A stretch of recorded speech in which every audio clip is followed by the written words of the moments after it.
Hi, and welcome to my channel. My name is Lauren if you're new, and if you're not new, still Lauren. In today's video, we're going to be talking about the United States Postal Service.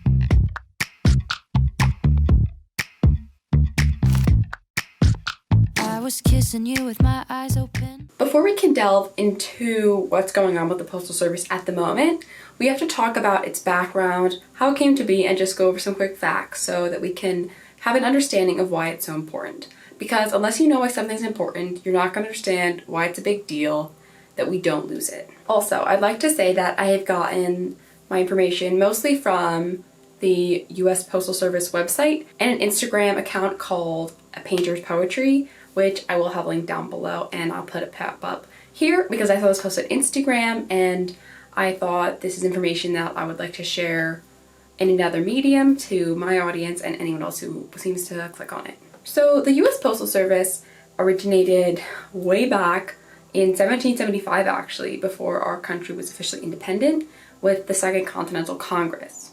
Then in 1787, the Postal Clause let Congress establish post offices and postal roads.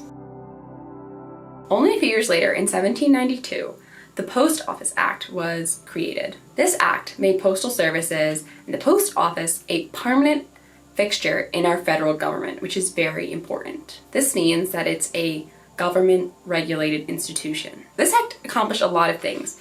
It helped facilitate freedom of the press, privacy of personal correspondence, and it literally expanded the nation's physical infrastructure, which was really important to help the nation, which was much smaller at the time, to build a strong foundation and to grow. Now that the background's out of the way, let's think about some fast facts just to quickly realize the scale of the US Postal Service. For one thing, the US Postal Service is the only mail delivery service that delivers to every address in the nation, which may seem like what, but what about like FedEx or UPS? Well, those don't deliver everywhere because some places they don't want to go like that last mile or into really rural areas. But the US Postal Service goes everywhere, which is incredibly important to think about all the millions of people who live in our country. Not everybody lives in cities or suburbs or even rural communities. Some people live in extremely rural communities that are hard to get to, and some companies just don't want to spend the money and time to get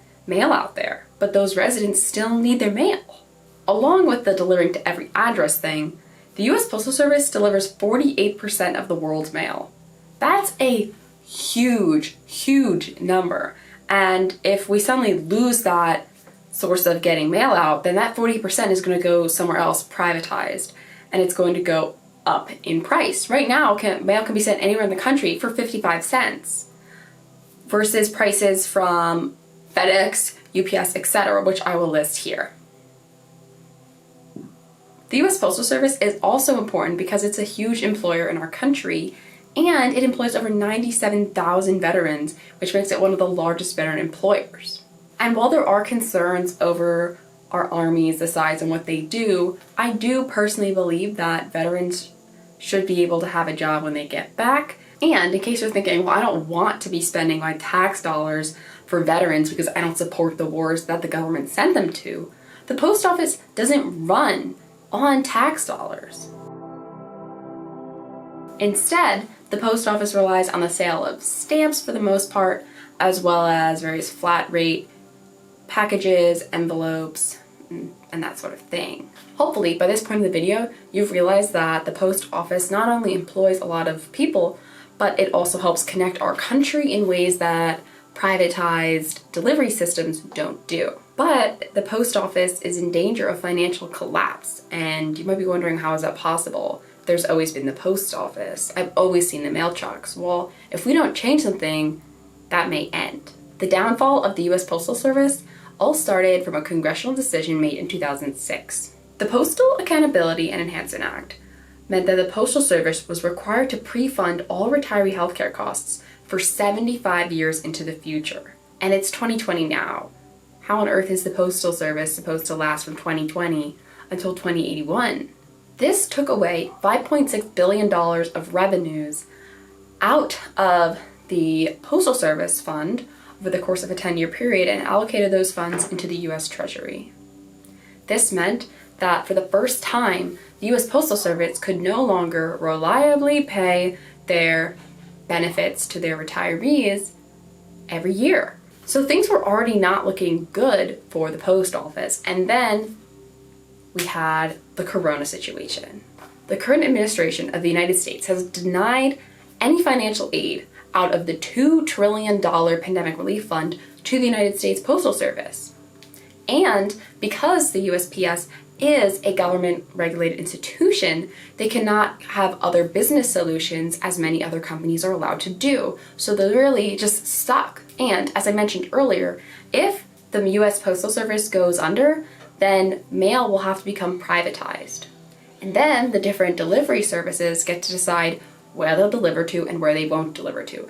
And maybe you're thinking, okay, Lauren, but you talked about this already, and I was thinking a lot of mail I get is junk mail. And maybe you do get a lot of junk mail. But not only does the US Postal Service deliver mail, it also can deliver food, medication, and a lot of supplies and more to really rural communities like the ones I was talking about earlier. Where are they going to get these supplies, their medication, food, if the US Postal Service goes under? They don't have any other options, which is why they're using the Postal Service to begin with. Everyone in the United States should be able to get and receive mail regardless of their address, and the US Postal Service allows that to happen. To really hammer it in, this is also an election year during a pandemic, which means that a lot of people are going to be using absentee ballots, they're going to be doing mail-in voting, and if they do not have a way to send their mail at an affordable level or at all depending where they live, then how are they supposed to exercise their right to vote? I also just saw this clip literally like half an hour before I was going to film this video, so I'm just going to pop it in from Twitter, and that is that according to Vice and CNN, hundreds of mail sorting machines are being shut down, taken down, and pulled out of service, which is really, really bad.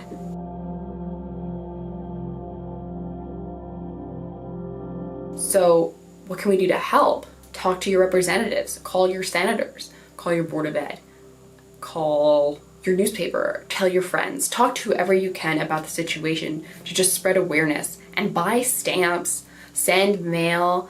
You know, this is a time where people may be feeling low on connection. If you can afford it, send a nice letter to a friend, send a letter to a family member, send letters to nursing homes, hospitals. There's so many options for a lot of people to do their best, and if you can't afford to send mail, then go to the other option and just call your local representative and explain that I am someone who may not be able to send mail. How am I supposed to send mail if it becomes privatized?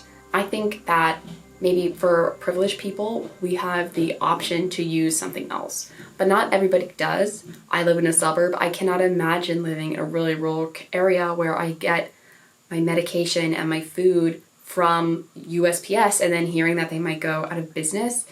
That's really scary, and this is already an incredibly scary time. So I hope that this video taught you something, raised your awareness. Please share this video with others who you think might benefit from it, and I hope we can save the post office. Leave a comment down below, like this video if you liked it, and remember to subscribe because I do post videos twice a week. And that's it for this video. Buy some stamps.